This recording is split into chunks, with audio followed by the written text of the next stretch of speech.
Okay आज हम start करने जा रहे हैं यूएचएस की सिलेबस के हिसाब से सेकेंड ईयर की हिस्टोलॉजी। ठीक है, तो सबसे पहली चीज़ जो हिस्टोलॉजी में हम पढ़ते हैं वो जीआईटी सिस्टम के बारे में हम पढ़ लेते हैं। ठीक है, अब जीआईटी सिस्टम स्टार्ट कहाँ से होता है? जीआईटी सिस्टम स्टार्ट होता है माउथ से लेके एनस तक। तो बिल्कुल हम माउथ से चलते हैं, तो माउथ स्टार्ट होता है कहाँ से? लिप से। तो हिस्टोलॉजी ऑफ लिप पहले हम पढ़ लेते हैं, ऑफ लिप। इसकी हम जो है हिस्टोलॉजिकल डायग्राम पढ़ेंगे और जो है साथ में इसके आइडेंटिफिकेशन पॉइंट्स और इंपॉर्टेंट पॉइंट्स भी पढ़ते जाएंगे। ठीक है, तो अब हिस्टोलॉजी ऑफ लिप्स। तो आप ऐसे याद रखें कि हमारी जो लिप है इसके 3 लेयर हैं। बाहर का cutaneous layer, then red zone या वर्मिलन, देन अंदर का हो गया ओरल सरफेस। ठीक है, तो अब मैं बनाने जा रहा हूं, आप इसको गौर से देखिए। ठीक है, ये मैंने बना दिया बेजल लेयर। ठीक है, बेजल लेयर में बेजल लेयर भी नहीं बल्कि उसके बेसमेंट मेम्ब्रेन, ये हो गया बेजल लेयर। ठीक है, अब आपको ये याद रखना है कि जो क्यूटानियस लेयर है इसमें होता है स्टाइडिफाइड स्क्वामस केराटिनाइज्ड विथ हेयरी, मतलब हेयर फॉलिकल्स भी होते हैं। ठीक है, तो वो एपिथेलियम होते हैं। तो पहले हम बना लेते हैं स्टाइडिफाइड स्क्वामस केराटिनाइज्ड लेयर। ठीक है,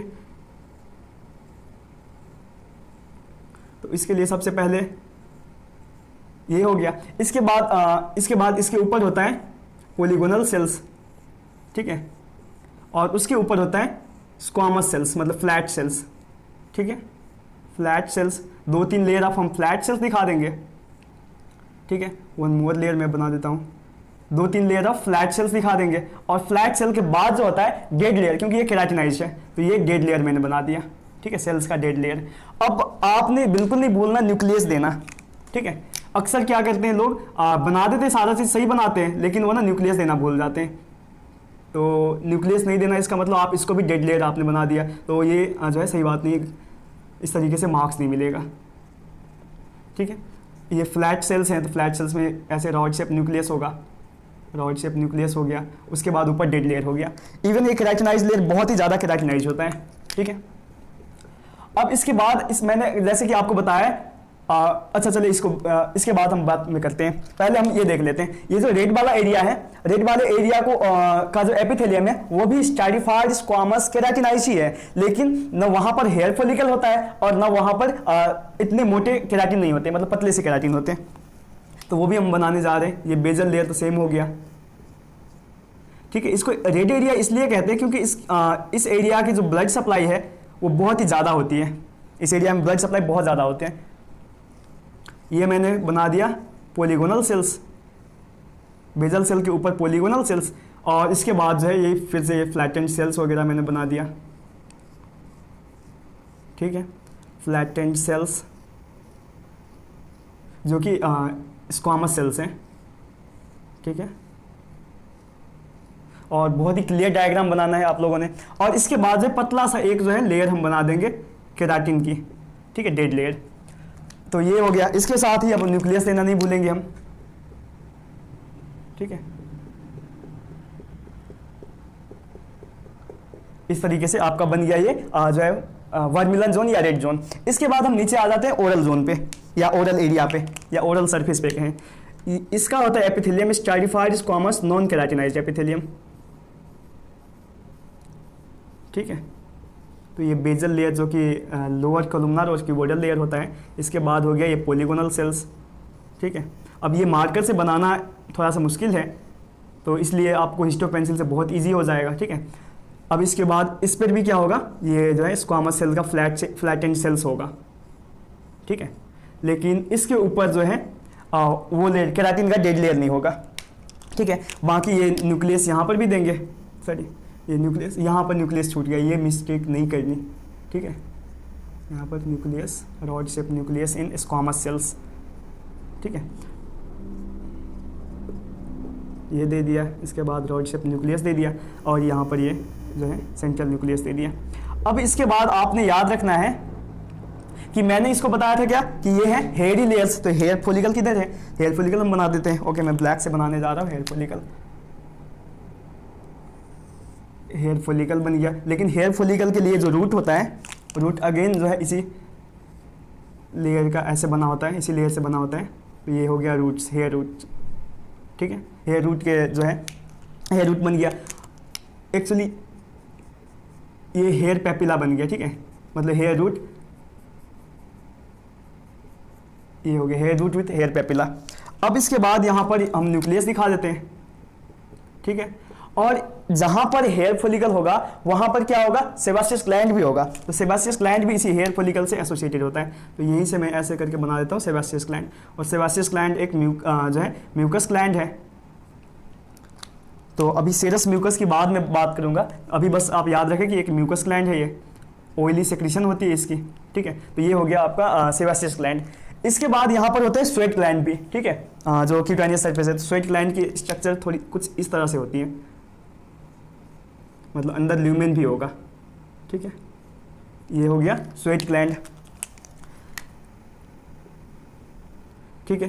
तो ये है। इसके बाद जो ये लेयर है, जो ओरल सरफेस है, ओरल सरफेस के पास भी ग्लैंड होता है जिसको हम कहते हैं लेबियल ग्लैंड, ठीक है, जो कि म्यूकस निकाल रहा होता है नॉर्मली। ओके, लेबियल ग्लैंड बन गया ये। अब इसके बाद अब देखिए कुछ अहम चीज ये है कि जो हमारे लिप है, लिप के अराउंड एक मसल पड़ा है, उस मसल का नाम है ऑर्बिकुलारिस ओरिस, ठीक है। तो ऑर्बिकुलारिस ओरिस एक स्केलेटल मसल है। तो स्केलेटल मसल आप इस तरह से दिखाना, कहीं भी आएगा आप आगे, तो स्केलेटल मसल की एक बैंड है बेसिकली ये। तो पहले आप ना डिफरेंट ऐसे मसल की फेसिकुलाई या मस्कुलर बैंड्स को आप इस तरह से दिखा देंगे, ठीक है।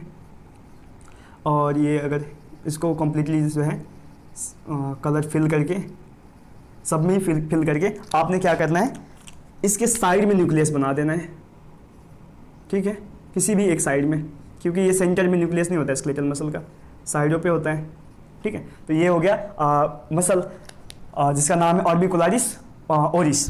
अब मैंने बताया था कि ये जो लेयर है वर्मिलन जोन या रेड एरिया, रेड जोन, यहाँ पर कैपिलरी की मतलब ब्लड सप्लाई बहुत ज़्यादा होता है, तो यहाँ पर आप क्या बना देंगे, कैपिलरी बना देंगे। और कैपिलरी की जो है ये न्यूक्लियस जो है, क्योंकि ये सिंगल लेयर होता है तो सेल्स तो इतना अच्छा से नहीं नजर आएगा आपको, जो है इसके न्यूक्लियस नजर आएंगे, ठीक है। तो ये हो गया। इसके अलावा अब जो रह गया आखिरी चीज़, आप वो बना देंगे कनेक्टिव टिश्यूज वगैरह, ठीक है, कनेक्टिव टिश्यूज बना देंगे, ठीक है। तो बेसिकली ये था ऑल अबाउट लिप के बारे में। ओके, ये था लिप की हिस्टोलॉजी। अब इसकी हम लेबलिंग की बात कर लेते हैं। तो अब देखिए ये क्या कौन सा लेयर था, क्यूटेनियस लेयर था, क्यूटेनियस लेयर ऑफ लिप। इसके बाद ये जो रेड एरिया, रेड जोन था, या रेड जोन ही कहेंगे बेसिकली इसको। अब इसको हम वर्मिलन जोन भी कहते हैं या फिर रेड जोन, ठीक है। इसके बाद ये देखें, ये क्या था, हेयर फॉलिकल, ये क्या था, सेबासियस ग्लैंड, ये क्या था, ऑर्बिकुलारिस ओरिस। ये जो सबसे नीचे वाला लेयर है इसका क्या नाम था, अंदर वाला है ना, ओरल सरफेस, ठीक है। बेसिकली लेयर नहीं, ये सरफेस है। इसके बाद ये जो है इसको हम क्या कहते हैं, लेबियल ग्लैंड, ठीक है। ये जो है इसको स्वेट ग्लैंड कहते हैं। तो स्वेट ग्लैंड को हम इधर लिख लेते हैं, sweat gland. And the last one इसको हम क्या कहेंगे, कैपिलरी कहेंगे, ठीक है, कैपिलरी। अब इसकी अगर आईडी पॉइंट की बात करें तो आईडी पॉइंट में क्या हो गया, ऑर्बिकुलारिस ओरिस हो गया एक तो आईडी पॉइंट। दूसरा क्या हो जाएगा, ये तीन जो जोन कह देंगे, इसमें क्यूटेनियस जोन आ जाएगा, लेयर आ जाएगा। इसके बाद जो है vermilion zone, and third one is oral surface, ठीक है। इसके बाद लेबियल ग्लैंड आ जाएगा, ठीक है। तो ये बेसिकली हो गया हिस्टोलॉजी ऑफ लिप के बारे में। Thank you.